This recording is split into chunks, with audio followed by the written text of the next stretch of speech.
welcome to this week's Fixing Football podcast. I'm your host Martin Naylor, and this week, as always, I'm joined by Liam O'Meara and Luke Foley.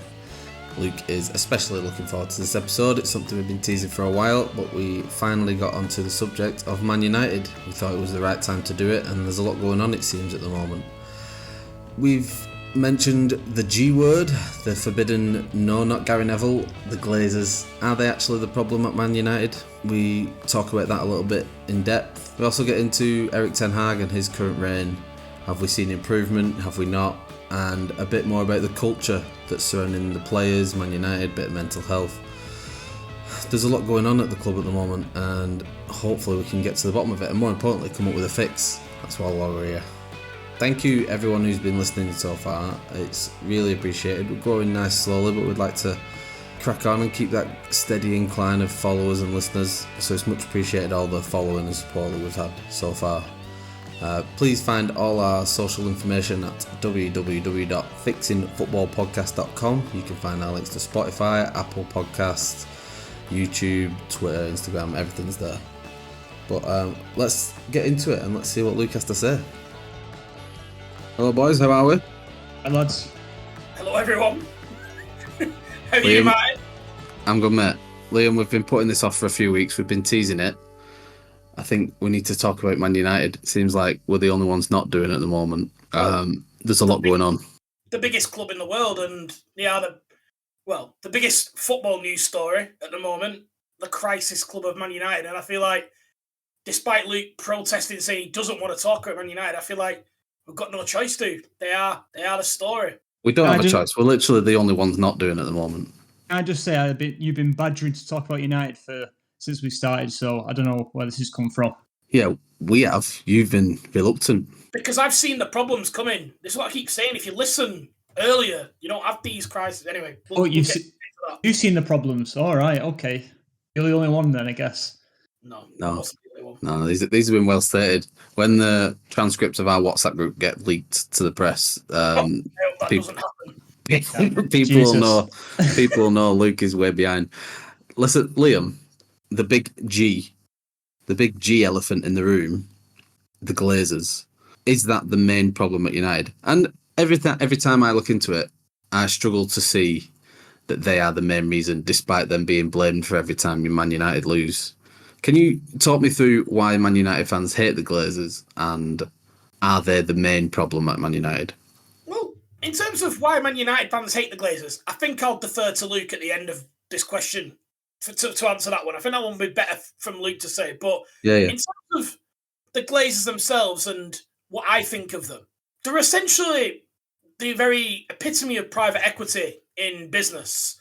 They have debt leveraged to buy the club, and essentially are seeing their share price rise and rise and rise, and essentially their money, when they do eventually sell, go up. Now, from the outside, looking at and hearing Man United fans, their biggest issue with them is the investment in the club. Now, yes, the Glazers may not have invested any of their own money into the club. That seems to be well established. However, there's still lots of investment, isn't there? Yeah, there is a lot of investment, particularly the playing squad. Now, whether that has been mismanaged in recruitment, I'm sure we'll get to that later. But in terms of problem owners, they are not that. But Luke can obviously answer to them why they hate them. But if you were to ask me a yes or no question, are the Glazers a problem owner? Absolutely not, no. Luke, talk to me about the Glazers. I need the Man United fans' perspective, and it can't just be every time Man United lose that everyone's on the Glazers' case, surely. To be honest, boys, I'm sick to death of hearing this excuse about the Glazers. I think it's just been pushed and pushed. Honestly, I think we just got to accept it now. They're not moving. I think I heard that they valued the club at 10 billion. They're not budging. Why would they budge? It's like Dr. Evil numbers. Yeah, they're just like. I think they're just looking into the future, thinking this is the cash cow. Why would we let something like this go now? Obviously, they are complete vampires, and it's, like Liam was saying, it's the American business model. They come in, take over, drain it all, and then just move on. Well, they clearly don't want to do that because they just see, obviously, the future, that it's just money's just going to be coming in. Now, why I say I'm sick of hearing the Glazers, I think we are not taking into account what I think the real reason why this club has gone to shit, basically, and that is putting Edward Woodward in charge. I think the last impact he's made on this club has destroyed it. He essentially was running the club. Made sure all the signings. He decided all the signings. There was rumours that the old managers was coming to saying, "Look, we want this player." He was saying no, and then he would just go off for his own kind of benefit. It was all commercial aspects from it. There was rumbles that we've got John Murtaugh now, the football director. Is Ed Woodward's gone, hasn't he? Well, this was the point.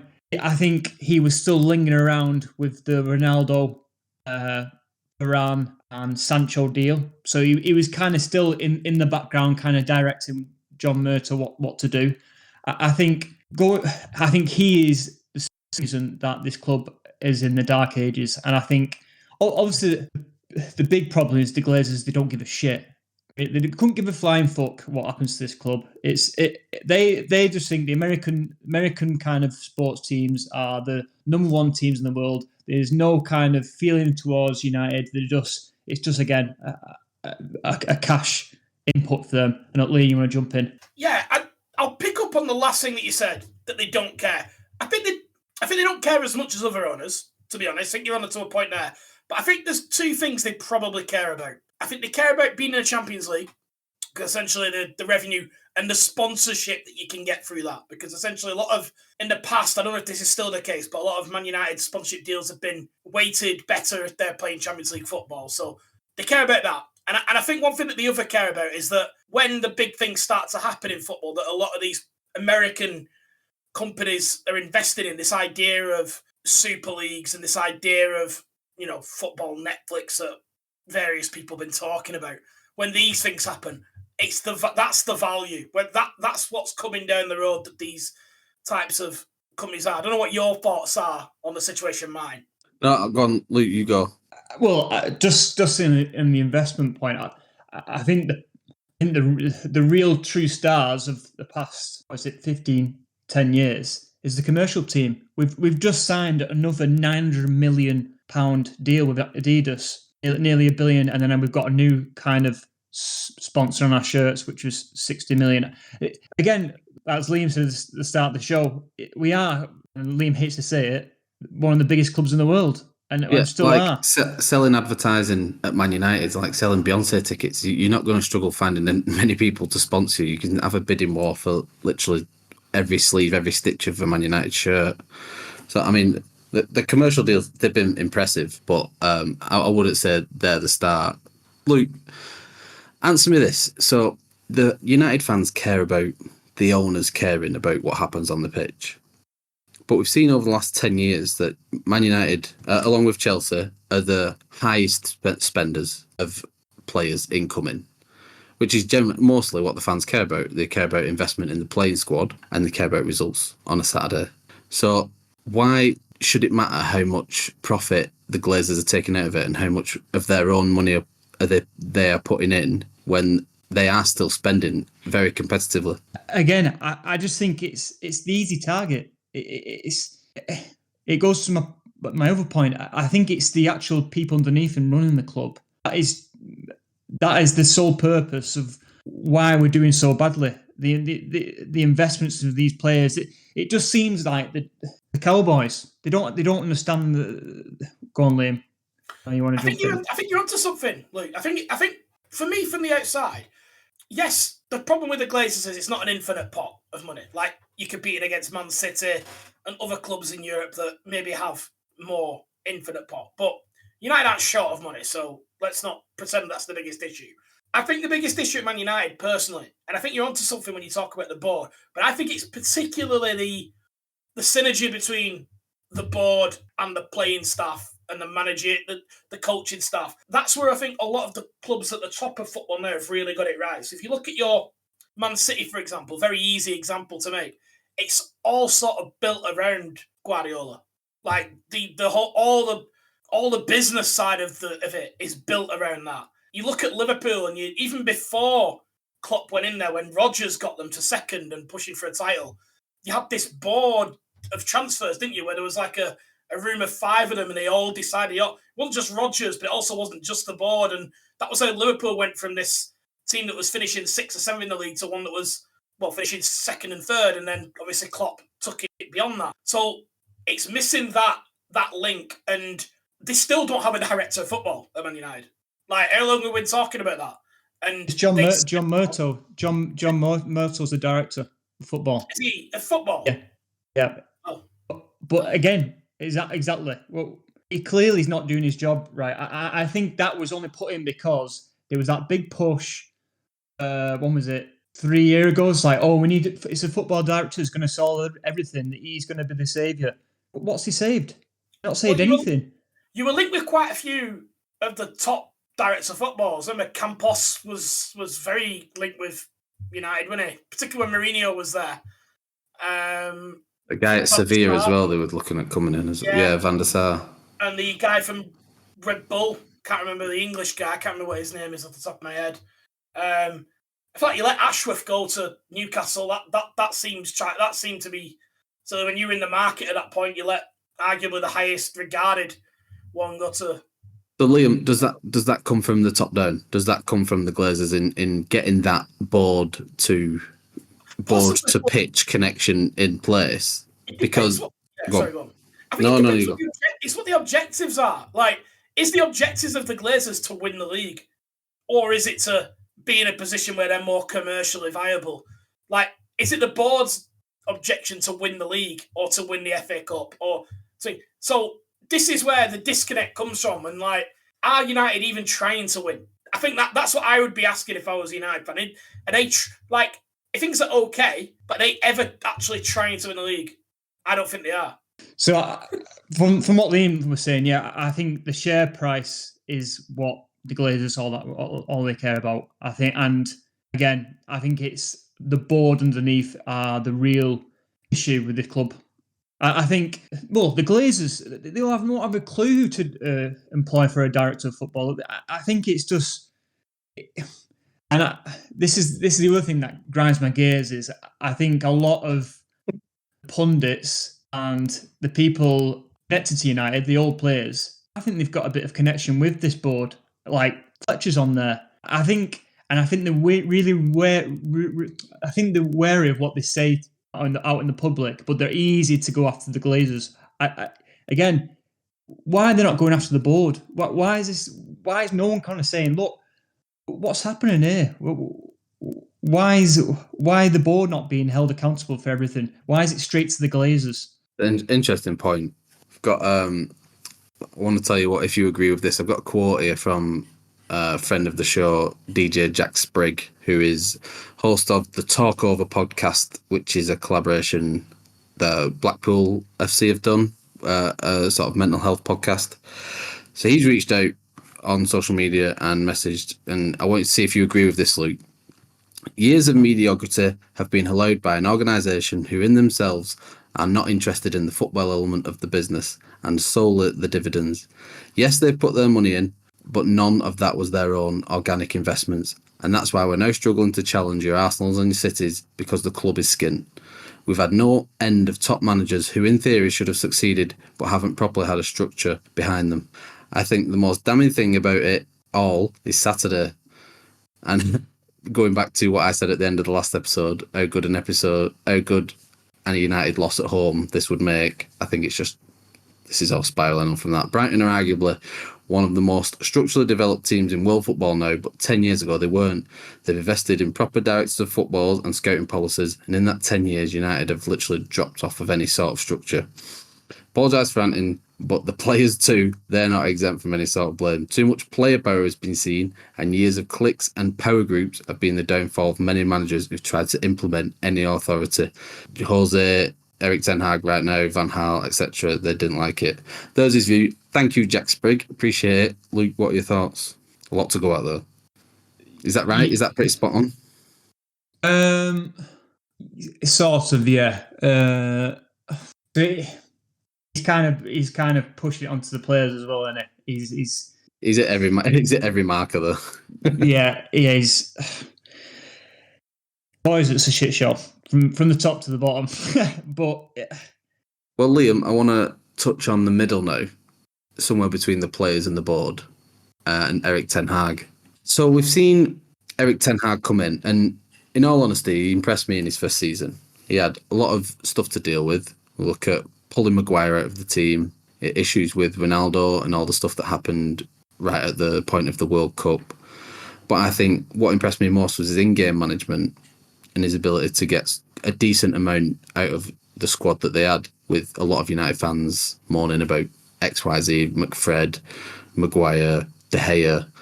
What are your thoughts on Erik ten Hag? And is he all that? Is he everything? Is he living up to the hype? Well, when you say hype, like, what is he actually There was a lot of Man United fans wanting Erik ten Hag. There was clamour for him.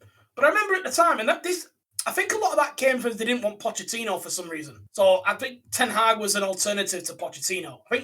I personally always thought it was born out of that, because I looked at Ten Hag's record and thought, like, are you ready for the Premier League? Like, you're in the Dutch league and you're not winning the league every year with Ajax, by the way. Like, people were saying Postecoglou's not got a chance to win the league with Celtic. He's in there with Ajax, not winning the league every year.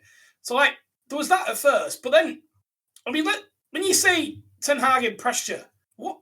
A question I've heard from somebody else, and I really struggle to name anything, is, like, what has he actually improved at his time there? Because he early on tried to implement a style that he had made work at Ajax, passing from the back and all that type of stuff. But he quickly abandoned that 3 games in when it was clear that De Gea wasn't up to it, which, didn't give that a go. He abandoned it. Didn't look at other options that he had at Man United that could maybe go in net there. Just abandoned it. But he hasn't tried again since to go back. And we're now 18 months into Ten Hag, and it still looks like Solskjaer's Man United, like the way that they play. Yeah, it does. I think Solskjaer relied a lot on individual brilliance from the likes of Ronaldo, Sancho, whether it be a great defensive performance from Varane, De Gea, whoever they brought in. That's what they look to rely on at the moment, and it's what they've gone back to. I think without quite a really good Rashford season, God knows where United would have ended up last year. He won them a lot of points. And until the very recent pile-on of the last couple of weeks, what Erik ten Hag's reign at Man United hasn't really been brought into question. He was given that first season of grace, if you will, to try and look like he implemented. And it did look like he was implementing a style and trying to implement a culture, which I think it seems to be a very important facet these days. Luke, is that accurate, would you say? No, not in my opinion, no. You don't think he looks like he's trying to implement anything? Last season, I don't know how, but we seemed to have finished third. We got to, how many finals did we get to? Two finals. We kind of progressed far in Europa as well. I couldn't tell you what football we were playing. And I think it was, again, what you said before, if without Rashford towards the end of the season, just after Christmas, it would have been a lot worse. Now, I think I don't understand what the direction he's taking us. Now, Liam said that obviously he wanted to kind of play out from the back. He's bought a ball-playing keeper, so I think he's maybe thinking of doing that. But I've also heard of he wants direct football, so he's kind of essentially long-balling it up to the top as quick as possible. So it's the transition as quick as possible. So I've heard kind of that. Not seeing that. Have we got the players to do that? I think the main objective maybe from Ten Hag's would be to, I think the culture. I think I keep hearing this. Oh, he's brought in to change the culture of the club. Now, again, the culture is a mess. I think players have just been tossing it off. God knows when. I think a lot of player powers has kind of been a big impact. Ronaldo's situation. Looking back now for what he was saying, he's kind of. I think he was right. I think he was saying the club's in that much of a mess, and that's why he's kind of thrown his dummy out, and that's where that kind of. Sorry, Neil, go on. No, but he's been backed though, so that I'm reading that as you're questioning what Erik ten Hag is actually doing as well. He has spent a lot of money. It's not like he's dealing with a lot of Solskjaer's squad still. There's a lot there, but you've still got like Anthony spent nearly 100 million on. Lisandro Martinez was spent a lot on. Casemiro was spent a lot on. I mean, you'd say some of them are great, but then you spend another 70 million on Højlund. There's Amrabat's coming. He's brought in some really good players, Mason Mount. But what's going on? Well, it goes back to my first point. Is it the board again? Is 10? It does seem like we are probably the worst teams in the world with regards to transfers. We kind of let it linger on too long. It just seems like we're after a single player for ages, and then we kind of panic we kind of get him and then panic. I think maybe Ten Hag is going to the board and saying, look, I want this. Maybe he could come to the board and say, I want Harry Kane. Harry Kane is animal one, because that was the rumblings, and the board have gone, not too sure. I'm going out to Højlund and spent nearly as much as what Harry Kane would have cost him. Again, just looking in, it just seems like maybe there is a disconnect between Ten Hag and the board and what the best options are commercially. Speaking commercially, though, I was listening to something else this week where they mentioned about, and they were more referencing Chelsea than anything, but Kane's name was brought up with United, where the fact that they would rather spend 70 million on Erasmus Højlund, who may be worth 150 in 5 years, in 3 years, whereas Kane, he may be 100, 110 million now, but arguably you win the title. So you've got a footballing decision versus a commercial decision there. Would you say that's fair? I think, who was it? Dan James is the only player we've made profit on. So yeah, that tells you a lot. You don't sell well. Oh, yeah, you don't sell well. I feel you. Arsenal are in that boat as well, where we don't sell well. But yeah, that's a problem with. Go on, Liam. Top clubs shouldn't really sell well. Like that, you're at the top of the pyramid. Like you're not selling players at 23, 24 with resale value. No, in a world dictated by FFP, it's more of a factor these days. Of course, but that's why academies are so important, and that's been a real thing for Man United. Like, I mean Garnacho, is it? I mean, who else? Rashford, Johnny Evans. Is that okay? Just on that, just to get the Amrabat deal over the line, we had to sell a load of youngsters. So do they even care about the academy? Is it a priority? It doesn't seem so. They should do, because the academy is, and like the Chelsea model, the academy is propping up their FFP stats in getting rid of people like Mason Mount, Ruben Loftus-Cheek. They're able to spend 100 million on a Mudryk, split it over 8 years, and not have to worry about them stats then. Just on the transfers, the players we kind of go after, just looking at other clubs, I think they have a team, and then the players they bring in is like to improve slightly. The players that we are bringing in is like the start. That's the star man. That is the problem. That's the missing link. That's to play as a team. It just seems a radical change every time. Yeah, it's like, we just need a defensive midfield, and then we can start playing as a team. The top clubs are looking out for transfers and saying he can improve this team. Us, it's we can get this player and we can start playing as a team. It's just backwards. We just seem to be going after a player for a solid 11, I suppose, instead of actually looking, okay, this is the style of play that we want to play. What players out there can kind of fit this system? It doesn't seem that way. It just seems like, again, this whole obsession with this right winger.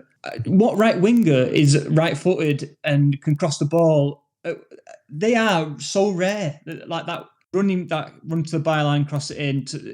What right winger is out there does that? Well, you're trying your best to find one. You spent nearly 200 million on them in the last couple of years. Is that the answer? It doesn't seem so. It just seems we're just, again, is that the manager's fault, or is it the board's not reacting to it? Liam, Luke mentioned style of player. Then, what has that improved under Erik Ten Hag? Well, I want to stay on him for the moment. What do you make of what Erik Ten Hag is doing with the current team and last season as well? It's exactly the same. There's no better or no worse. Like, for all the transfers that they've done, for all the players that they've moved out and got in, I would say that if Solskjaer's, when he got sacked, team played Ten Hag's now, it'd be a pretty even game, I think. What do you make of the culture that he's trying to implement then? And we're going to get onto a bit of player talk as well. This is a really good. I know you're gonna. I'm gonna jump it straight away. It's really good point about this with Ten Hag, and I think he's simply playing up to the crowd with this. I think it's not helping anyone. I don't think it's a modern approach at all. This autocratic management style, players just won't put up with it. It's great for the TalkSport listeners, and it's great for all the people that harp on about this wouldn't happen under Fergie. But it's not that football's different now. There's tactics. There's there's different styles. There's people have options with clubs. They don't have to play at Man United. They can go somewhere else.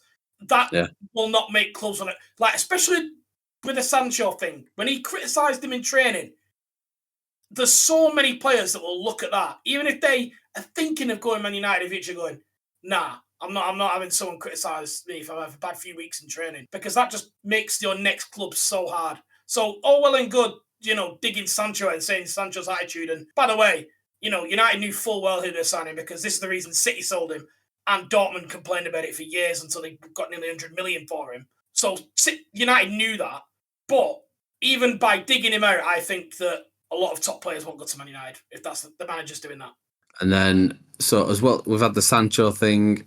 I don't want to really touch on Greenwood and Antony because they're off the pitch things that I actually think Man United they've handled in varying differences, but we'll not really bother with them.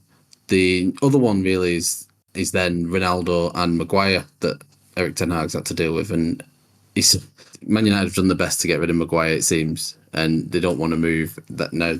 There's a lot of different problems you could touch with this, whether he's on too much money to begin with and he's got some crazy contract, and why should he bail out on a load of money to go to West Ham, but then being stripped of the captaincy and almost being left out to dry by Ten Hag. Luke, what do you make of the way Erik ten Hag is handling all these player issues? Because it seems to be just crazily out in the open. And don't forget De Gea as well, the way that all that was handled at the end. Yeah, I was gonna say De Gea as well. Who should we start with? Should we start with Ronaldo? Very public one. Piers Morgan did a lot of our work, so we can just piggyback on that. It does. I think Ronaldo was definitely a commercial buy from the board. I think it. Viva Ronaldo! Viva! Honestly, it was sickening. Yeah, fans begged for that transfer, and so did I. I was on the bandwagon. He was the best player in the world, and clearly he still had goal scoring ability. And we were screaming out for a striker, and he came available. Why not? I think the real and that goes to the start points again. He had so much power, obviously being a superstar that he is, seeing what kind of the shit show it is, and he's come out and said it's not good enough. Now that was really kind of undermining Ten Hag, and the only option was to get rid of him. You can't have a player saying club shit, manager shit, everything shit, and then still be playing for United. So that was kind of an easy one. The Maguire one. Maguire one started being down to performances. I mean, no one's going to pretend that, since Russia, Maguire's not been the same. He's just been on a downward slope since then, despite what Southgate wants to pick. But for Man United, he's been the same, and he's fallen out of the team. He's not playing as much, and he's been stripped to the captaincy. No, you're not allowed to criticise a player's performance for fear of their mental health. Tell me about that, Luke. I think I disagree with that. I think you listen to TalkSport too much. I think the media. I think the media outlets they just run with a story, and then it's blown out of proportion. And Maguire, he should be criticised for all these shit performances. He's been horrendous for United, really, really bad. And there's no kind of try to get rid of him. Obviously, he's refused, and I guess it's one of them where we're just in a spot where he's just going to sit on the bench and take a wage and come in for the cup games, I suppose, if needed. But I think Ten Hag's dealt with it perfectly well. I think he's seen his shit, took the captaincy off him, said you thought for choice. Here's a choice of West Ham, or I'm sure other clubs came through him, and he's kind of gone, no, I'm all right here. So on his head, the criticism. Yeah. Liam, have you got anything to add on the culture before I move? I just want to finish up on the final part I wanted to touch on about the performances recently, and then what? Nothing else to add. Just Ronaldo was a knobhead. That was always going to happen. But that, yeah, that's all. Just going back to your point then about the Sancho. Do you think Ten Hag has dealt with that poorly? Yeah, definitely. Like I think he's playing up to the credit a little bit. I think he knows that United fans have a sort of an idea that they love the autocratic approach and the players being scared to step out of line, and because of the Fergie years. And I think he's playing up to that, like with dropping Rashford for being late and stuff like that. Like it's all well and good doing it Wolves away. I bet he wouldn't do it like at Arsenal at home. But I think he handled it poorly. I just think if I was a top player and I now had United or options between playing for United or playing for Sevilla or for, I don't know, another top team, let's say Chelsea, and the manager's digging people out for being late for training and stuff, I just think, no, I'm not. I'll go to the sound guy. So yeah, I do think he's handled it poorly. So what Sancho didn't acceptable in your eyes? No, deal with it internally. If he's not able to deal with that in-house, he shouldn't be in the job. He's done that essentially because he's not been able to deal with it in-house. So essentially what he's done is he's riled the fan base up against him. I'm surprised at how much United fans sided with Ten Hag over that. Because for me, it showed weakness. Because essentially he was looking for like reassurance from the fans that his approach of Sancho was right. He was basically wanting the fans to back him up so he could feel better. And that's a sign of weakness to me. I wouldn't class it as weakness, but it definitely showed of instability and his lack of control over the group. To be honest, I think he should have never made. I think Liam's bang on the point. I think it should have been all in-house. Just don't play him. And then if the media asks about Sancho, just say, he's just not made the squad. Well, you make up an excuse. You don't kind of publicly criticise him, and it kind of took it away. It kind of took away from the actual performance. I think the result as well against you men. I think it was. I think it was just a silly comment, and maybe he wasn't thinking straight. To kind of fuming. He's fuming. He thought he'd won the game with 5-10 minutes to go, and then ended up losing it because he's got a keeper that's really good at passing it, but not saving shots in the last minute of his near post. But that's maybe what he wants from his keeper, and that's up to him. But just before we move on from Ten Hag, I'm not saying get rid at all. That's not what I'm saying. I'm just saying. Luke wants to get rid. I don't know. I'm all for if he wants to go this direction of setting the culture and getting rid of all the high price players, high wages players, and all that, trying to get all the bad eggs. Fine, but results need to come as well. We can't. The last 5 games has been horrendous performance-wise. Last season, I remember. I know you guys were taking the piss last season, but the only good game I remember was the Barcelona game away, and we still drew that. That was kind of a standout performance for me. The rest of the season, I couldn't tell you a good performance where I'm thinking, "Wow, we're back." What I can see the system. I know I can see how we're playing. It just seemed like we were stumbling over games, or we'd get a Rashford performance, and then it would be. Again, I don't want to come across. I'm not Ten Hag out. I'm just a bit wary that we're going to be a few more games in, and the performance might not be coming, and I think the board potentially might start looking for the chop. Depends. You just got to end up seeing. I mean, the media is going to start driving a lot of this soon, so I guess we've just got to see which way that falls.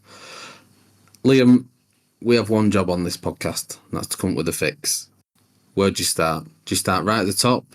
Do you start somewhere in between the pitch and the board? Some board to chairman? board to owner. Sorry, where would you start here?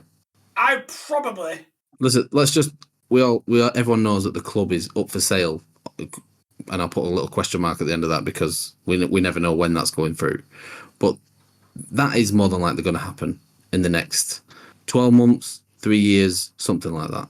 I'm not necessarily putting that at the top of the priority of what I think. Me neither. I think a proper director of football that is in line with Ten Hag. So maybe, obviously, if when he's better, Edwin van der Sar or Mark Overmars. No. I think I do. I think that those two that were able to work with him to build an Ajax team that got to the Champions League semi-final is a start, and then people around that would be the first thing that I would do. The second thing I would potentially do if I was Man United is I would invest in the academy. I would almost press the reset button. Both Klopp and Pep theoretically failed in the first years in the Premier League.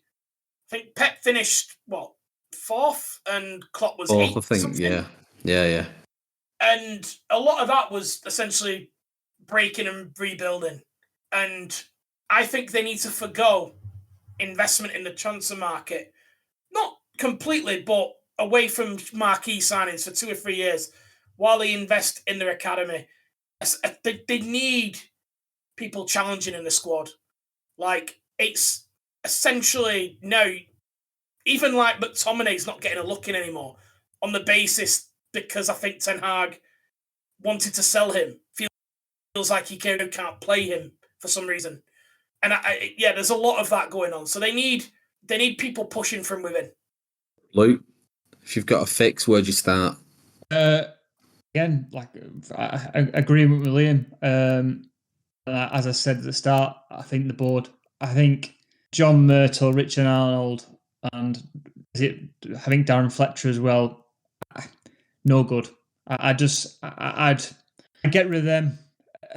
I think just on Fletcher. Is he still a board member at United? I don't know what he's doing, Liam. Because hasn't his son's gone to City? Am I right there? You are right. Sorry, I just had to check that. Yeah, I think that personally is the big fix. I think Glazers. Darren Fletcher's the technical director at the moment, apparently, and his sons have left. Yeah. It just seems that board of don't know what they're doing. Now we're talking quick fix this season. I think the media outlets have blown it out of proportion a bit. It's only 5 games. Let's just see Christmas time. Let's see where we're at then, and then it needs to bed in Mount. You've got Amrabat coming in soon. I think Amrabat might have the impact that Casemiro had last season. I think that signing might do something for you. But I agree, a director of football, that heart of the board needs ripping out and starting again. There's so much around the club, like Ronaldo was saying about the stadium and the training ground and the facilities. And like Liam's mentioned, the academy, I think all of them need massive investment. And if the Glazers, who don't look like they're going anywhere right this minute, and it stays that way, that's what they need to address. Because they've invested in young talent. Now, they've still got some older heads hanging around like Eriksen, say Casemiro's over 30. We had Hannibal. Hannibal, Kobe Mainoo. Yeah, Anthony's young. Lestri, these youngsters coming through, and again, I think social media and the media kind of making mountains over molehills of the current performance. Let's just wait till Christmas. But the bigger picture, as I think we all agree, the board is the true kind of fault here, and maybe it doesn't seem like they're up to the job. Would you say that the Brighton result was more significant than the Arsenal one? I think Brighton have got our number, to be honest, because I think it was It's not hard. It's in a phone box. Your number. It's not.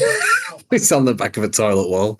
I think was it the last home defeat was against Brighton, Old Trafford. So I think maybe Brighton's our bogey team. I think they've just got our number. So yeah, again, let's see till Christmas. Right. Well, we'll leave it there. I think we've got a fix. Thank you, everyone who has messaged us on social media this week. I really appreciate your input. Both of you. Please continue to like and share and subscribe and do all that good stuff. It means the world to us, and we really appreciate it. We're really enjoying still doing this. You can find all our information at fixingfootballpodcast.com. We're on Spotify and YouTube and Apple Podcasts, so please do get on it. Appreciate your time. Cheers, lads. Catch up with you soon. Goodbye, everyone.